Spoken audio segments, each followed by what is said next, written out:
Përshëndetje gjithëve, jemi këtu në territorin e Nartës, e cila është një nga territoret më të jashtëzakonshme dhe më të vyera të Republikës së Shqipërisë, e cila po nxirret në shitje nga kryeministri Edi Rama për interesa afatshkurtre dhe të paqëndrueshme gjeopolitike.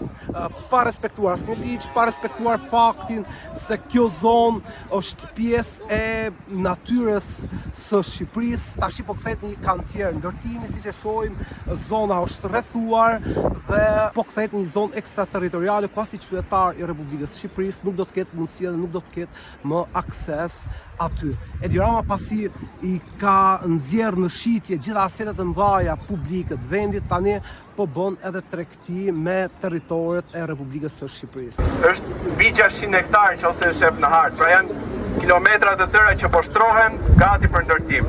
Për shkak të indiferencës tonë, babëzia tyre është rritur 600, 5.000 hektarë, 8.000 hektarë, ju beton, nuk kam për të lënë centimetrë në Shqipëri pa e betonizuar. Jeni qartë për këtë gjë. Kjo është toka ime. Dhe unë derisa të kem fuqi do flas. Por sa të rezistoni këtu, fati juaj nuk do të jetë. Këtu bëhet fjalë o ata o ne. Ata janë 20 veta, ne jemi qindra mijëra. Kjo është problemi i gjithë shqiptarëve, nuk është vetëm e Vlorës.